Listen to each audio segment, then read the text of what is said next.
Welcome to Stranger Connections, where I celebrate wonderfully weird people and quirky stories. I'm your curious beast and host, Lisa David Olson, the practically world famous business humorist, interactive speaker, and connection queen. Reach out if you want me to help reignite your team or event. Welcome today. On this episode, I'm talking with one of my favorite people, and he is Jason Kotecki. And thank you for being here on Stranger Connections. Thank you, Lisa. It's great to be here. Are you strange? Are you feeling weird today? Definitely. We have a thing in our family that you should be at least 93% weird. Anything more than that is probably too much, but most people are far, far short of that. So, And they said we wouldn't use algebra. Come on. yeah, right. I have a thing in my speaking introduction where I talk about my three weird kids, and it's amazing how many times the introducer they just like keep that part out altogether. They ask me about it. They quickly say, "He told me to say that." So it's funny how people don't like we. I said we take it as a compliment. So Weird is a compliment. absolutely, Absolutely. My husband called me a weirdo this morning, and I said, "Thank you. Thank you so much." lovingly. Well, please share your titles, your hats. What are you feeling today as your Oh boy. introduction? I thought I'd let you do it. Yes, well, I am I realize that what I really am, the normal business card would probably say artist, author, speaker. But what I really am is a professional reminderer and permission granter. I think that's what it all kind of sums up. I remind people of things that they knew very well when they were kids and seem to have forgotten as we get older. And I give people permission to, well, I guess in this context, be weird, to be themselves, and to kick adultitis in the pants. That's our enemy that we fight is adultitis. And what does that look like? What is adultitis to someone that hasn't heard this term? I'm absolutely a member of that little clan, so Yep. somebody else might not know. Let's Yeah. teach them. So it is a disease. Basically, if you've ever heard of arthritis, you might know that that means swelling of the joints, right? Swelling of. So adultitis is swelling of the adult. If you have too much adult, which means you take yourself too seriously, you've lost some of your childlike curiosity and playfulness, ability to dream big, which all seems, fun, but in the context of real life, when we're facing real challenges and in business even, we need to be able to be creative to solve the problems we're up against, and we need to not shoot down the first idea someone has. So that would be someone with adultitis who's always shooting down the ideas or playing the role of Debbie Downer. For any of you, anyone who's old enough to remember Saturday Night Live and know that character. Yeah, so that's kind of in a nutshell what adultitis is that It's like losing of that your childlike person self. losing your childlike self. It's Yeah, it's that person that says, "But we've always done it this way." exactly. Yes, that is exactly the type of person with adultitis would say that. I've got to know, what did like? I know you're an artist. I want everyone to check out your website. We'll say that throughout the show. I just want to know, how did you go from, was it a corporate world into this playland of being the permission granter and make believer and all the things? Yes, it was about at least 10 years of spaghetti throwing.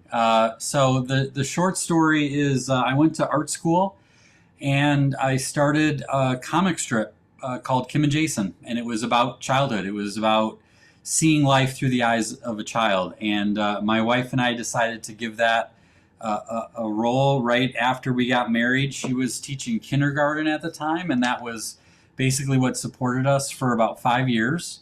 And then we decided she was going to retire from that to do this full time, and we went all in and made a lot of mistakes along the way. I knew at the very beginning I wanted to do something that I cared about, something that to use my talents. I knew pretty early on that I was probably unemployable from a typical corporate standpoint. So it was really about trying to figure out how to use my talents and mix in a way that was useful to the world. Um, and that took a little while. So yeah, so it was a lot of tinkering. It's a word we use a lot, of experimenting, and lots of ups, lots of downs, lots of tears, and wondering if we were crazy.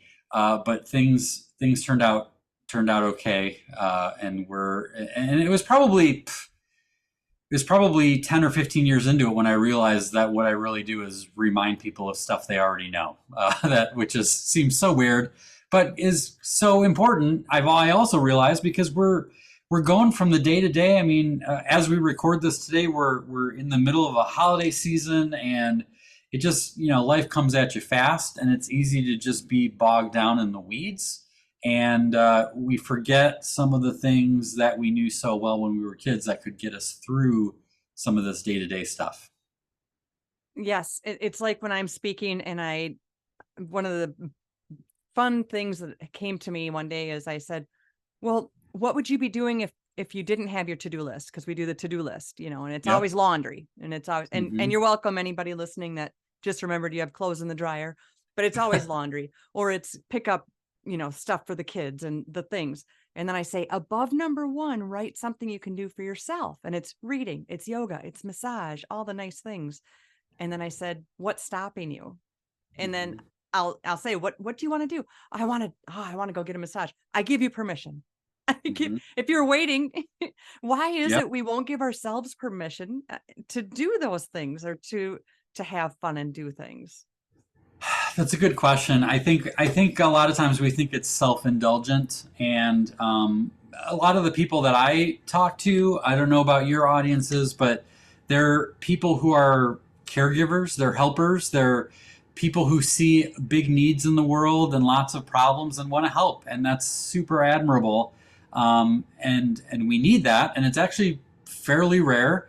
But I think in order to keep that ability to give, you need to fill your cup up. And so when you talk about the thing you want to do, I often talk about that as like your secret hideout, right? So like Batman had the Bat Cave, Superman had the Fortress of Solitude. It was like their place to go and get away. And I think if superheroes need that, we definitely need that. So I invite people to think exactly what you just said. Like, what do you love to do? What fills you up? And people say, oh, I like yoga. I go for walks, or I, spend time in my workshop or crafting room or whatever. And then I say, well, when was the last time you spent time there? And it seems to be like our calendar is the boss of us. And so if we write Mhm. it down, then we have to do the stuff on our calendar. So I always just say, well, then write the thing down that you want to do on your calendar, and maybe that'll give you the permission and the that little uh, desire to check that off, right? To be like, well, I guess I Right. have to do this because it's on the calendar. Yes. And that brings up so many things for me, because I remember back one of the times I heard you speak, and people need to know they can hire you to come and speak because you can inspire small groups, large groups, the world eventually. But when I remember you talking about you and your lovely Kim having one Saturday a month as a sabbatical, I think you called it.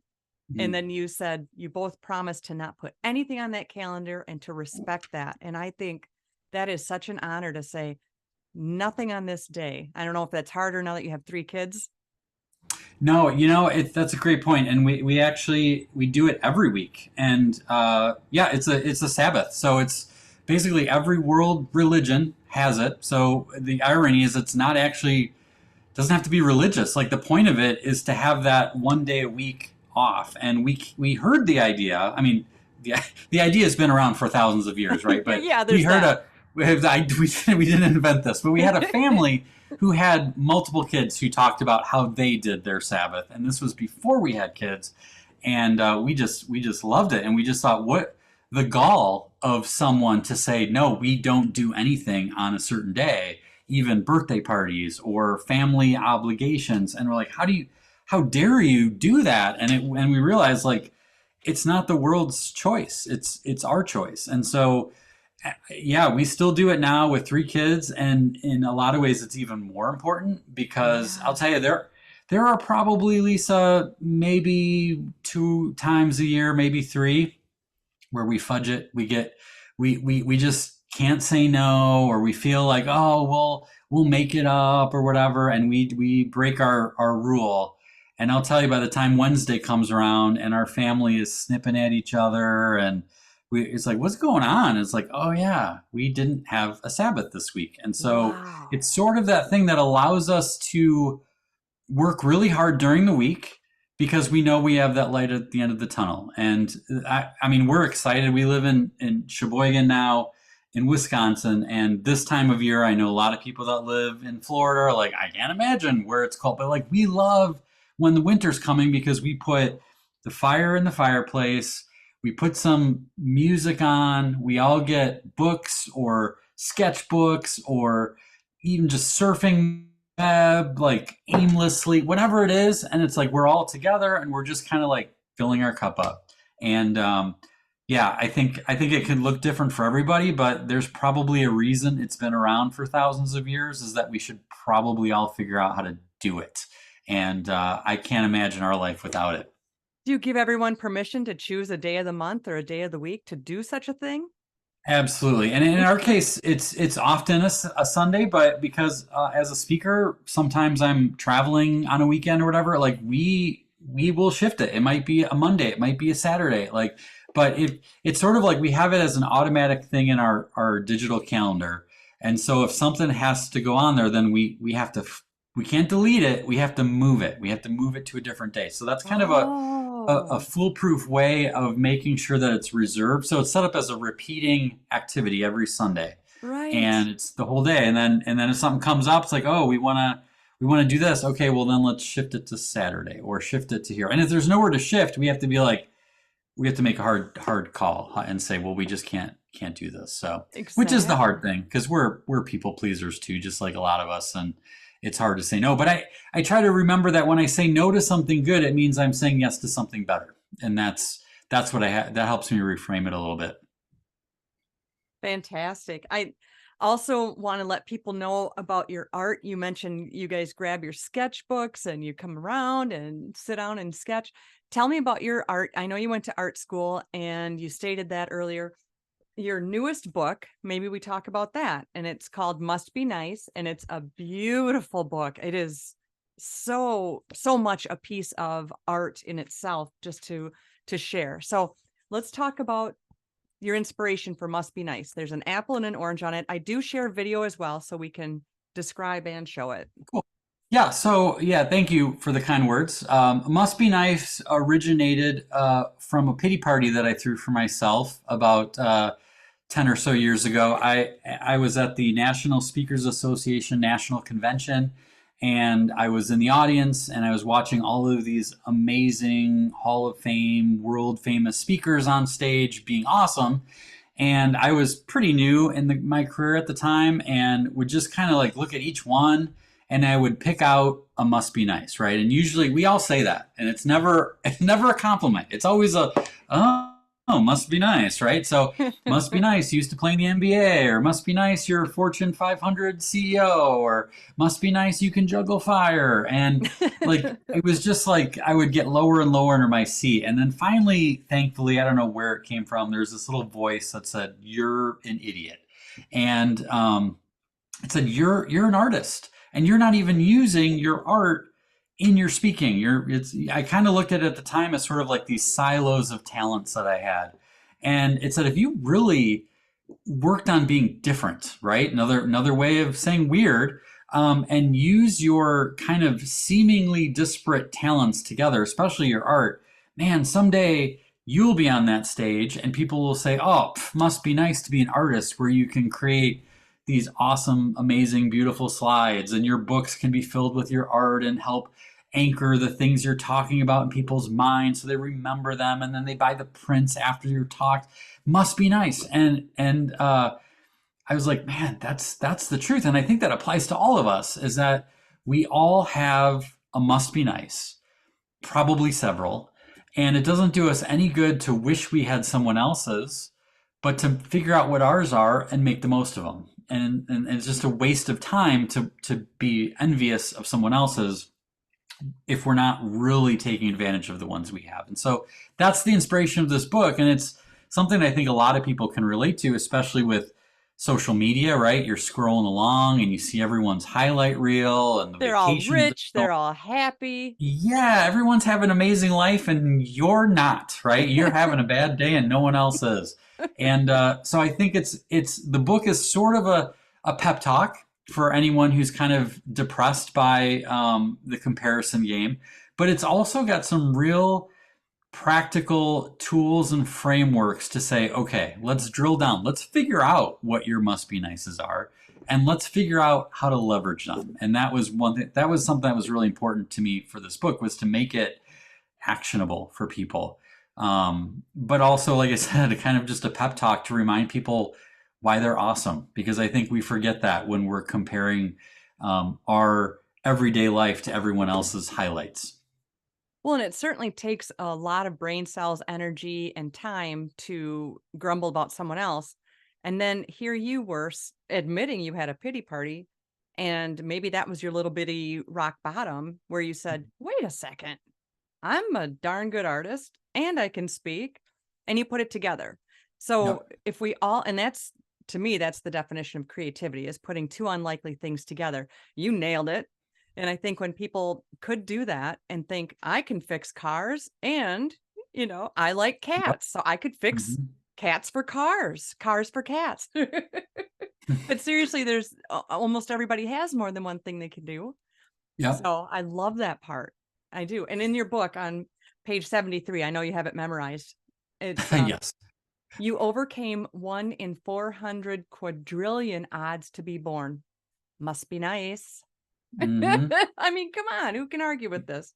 How can Right. people find your book? Which is is it a 5 by 5? What size is this? It's a great square. Six by six. Yeah. Okay. All of my books are this fun kind of square format. Um, I'm sure you've come across the statistics of how once you graduate high school, no one reads a book ever again. Right. And So they so say. I that's part of the reason that I wanted to have my artwork in there. I think it's not a rule that only kids should get the books with pictures. And yeah, I want it to be kind of a fun and easy read for people to pick up. So you could go, it's on Amazon, or you can go to escapeadulthood.com, which is our website, and look up Must Be Nice. That's the name of the book. We have there's a free preview on our website of the book so people can get an idea of what the vibe is and stuff like that. But yeah, Escape Adulthood is the best place to get it. Or if you're an Amazon person, it's there as well. I just want to remind everyone that when you get a book from someone, please, please, please write a review because it really helps the book to be seen. I cannot stress that enough. It takes just a few minutes to give a couple of lovely lines and acknowledge that. That's such a gift back to the artist who really wants their thoughts in your head. It takes a lot of time to create something. And Yeah. another thing you created, and I can't wait. I finally did it this year, Jason. I'm going to get one of the calendars. They run Oh out wow, so fast. Let's talk about great. that. Yeah, it's a celebrate everything calendar. I forget the number. Kim figured out how many years we've been doing it, but it might be around 10 by now.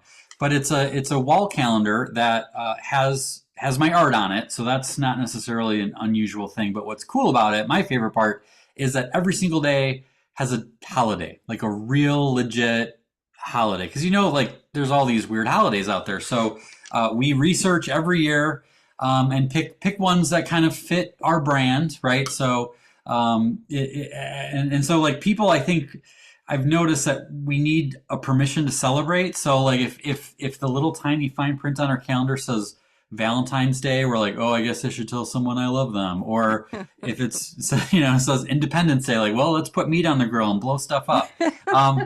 But if it's not, if it doesn't have any fine print, then people are like, oh, I guess this is a normal day. And I think like every day is a reason to celebrate. It's just that most days, what to celebrate is up to us. And so for the people who need a little bit of help, that's what this calendar is for, is to give people ideas. And it's so cool to see how people use it, because we have an orthodontist who buys them for all their clients, their dentist clients, and then The people in the office will celebrate like as a team one of the days of the month, and then they give out prizes for the team that did the best. And teachers use them with their lesson plans with the kids, and it's so cool. Just and it's kind of fun to see like randomly like. Oh my gosh, it's ice cream sandwich day. I'm gonna go get an ice cream sandwich. It's been too long since I've had an ice cream sandwich. So Now I have yeah, I'm permission. excited you're gonna check that out this year. Yes, yes, I've waited too long before, and folks, they do sell out, but you wanna go to escapeadulthood.com, and there's other things in there, so many art pieces that are always inspiring, and it's almost always has a message with humor and it's lighthearted. Not always like guffaw humor, but it's always lighthearted. Stuff that's great for the office to cheer up everybody else and say, "Uh-huh, not in my corner, folks. Not you're not gonna pout over in this area. I'm too happy." Absolutely. So one of the things that I did that, again, from hearing you speak, I did this with my kids when they were small, put the plastic tablecloth down on the dinner table, and we served spaghetti right on the table. And we couldn't Yep. use utensils. We couldn't use regular forks. What I did is it was utensils out of the utensil drawer. And I think Hmm. I was eating off of a pizza cutter that was spinning while I'm trying to scoop. It was one of the most ridiculous things we've ever done. Somebody's picking up noodles with tongs, Yep. and the winner that could eat the most in a regular amount, like was the most successful, Yep. did not have to match the basket of socks because nobody wants to do that. Yep. Okay. Hmm. I lost. Oh well, the pizza cutter. I mean, come on, I that's a know. challenge right there. Oh, so it's so fun. And if you don't mind, just before I ask you for a dare or prank, would you share the ugly cookie contest? Because with the holiday coming up, this could be an extra fun thing. Yes. So this was from a colleague friend of mine several years ago told me that this happened in her family, that she was preparing for her annual holiday party and was running out of time. So she delegated the making of cookies to her husband and son. And they were frustrated that every year the guests got to eat the cookies before them and there were none left. So they decided to take it upon themselves and make the cookies ugly on purpose in the hopes that people wouldn't eat them and they'd be able to. And it sort of backfired because even though people were kind of like, ooh, what's going on here? They realized they were actually pretty delicious. And so they were gone. And it ended up being such a hit that the mom allowed them to do it every year. It became a family tradition, and they would make these ugly cookies. And then it moved on to cakes for like birthday cakes and the Oh, son's high school graduation. And so this is highly recommended this time of year because we get so like we get the ghost of Martha Stewart, even though she's not dead. She's still always there, like looking like, oh, that frosting's not quite right. The right. sprinkle placement is too irregular. And so it's like do something that would make her crazy and just go all ugly. That's so And great. it can still be edible. You can use Cheez-Its or pickles or just make the icing look gross, Yes. Mix all the but wrong yeah. colors together and just end up with Yes, blobs. Yes. yes. So highly recommend that this time of year to just let that one little should go out the window, that they should look beautiful. Yeah. Permission to not make the perfect sugar platter. Yes, yes. Permission granted. I love it. Well, I did warn you, and I want to ask you if you have a dare or a prank story you could share. Yeah, I had to think about this because believe it or not, this is not I'm not a huge like April Fools or prank kind of a guy, but I did recall when Kim and I many years ago we created a book, and it started out as a challenge. Actually, it was called the Escape Plan, and it was the idea like, is there a way we can actually methodically get rid of adultitis? And we decided if we came up with 40 different challenges and did one every day that was sort of designed to get us out of our comfort zone, attack adultitis in a different way. And the most challenging one I was afraid to do was talk to a stranger in a fake accent, in a totally fake accent. And that's just not me. And so I was like, but I knew I had to do it, right? Some of the hardest things are the things we need to do the most. And so I thought I was being clever and kind of taking the easy way out by going to McDonald's and going to the drive-through.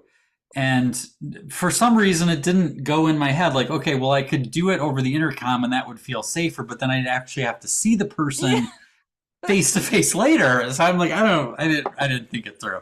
And so I did some terrible Australian accent of like, I'll take a double cheeseburger, please. You know, it was like terrible. And And I'll Kim be was with back to the me. pay window.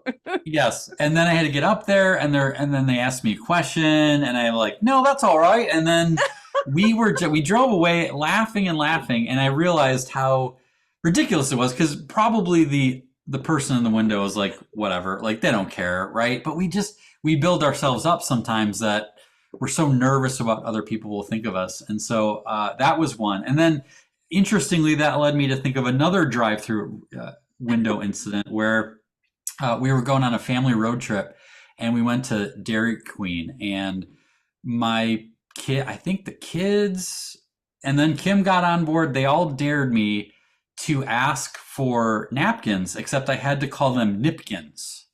And so I was like, okay, I'll do it. And when you get called out in front of your kids, you gotta. I felt like I needed to man up, so I did. I asked, could I have extra nipkins, please? And we got the nipkins. So yeah, To me. so silly, ridiculous, but yeah, thank you for making me remember that. All right, now tonight at dinner, because it is early for us, please ask them to pass you a napkin. Yeah, please ask the nipkins. May I have a napkin, please? Let's combine those. It'll be There the you go. accent and the That's napkin. next level. Next level. Throw another nugget on the bobby. Thank you so much. I'm thrilled to have you with me today. And is there anywhere else we need to lead people? Anything you want to tell anyone? Because You, if one of the things that I don't do enough, but my wife yells at me for, is every Sunday morning I send out a little message called the Adultitis Fighter Insider, and sometimes it has some new artwork, but it's always got some sort of little message, a reminder, something to think about. And I get a lot of feedback from people of how much they appreciate it. It's part of their kind of their Sunday morning routine. And so if anyone is interested in that, it's totally free. You go to escapeadulthood.com/insider. That would be the place to get it. We'd love to have you in our merry band of adultitis fighters. Lord knows the world needs more of us. So yeah, I love to invite people to join us in that adventure. that's a great reminder. I'm glad I asked. Aren't I smart? You are very smart. Yes. That's the clip I'm going to just keep playing over and over. You are very smart. Well, thank you so much for being with me today, Jason Kotecki. And remember that we can only be strangers once, and I invite you to stay weird. Do you think you can? I think I don't have a choice. Yep.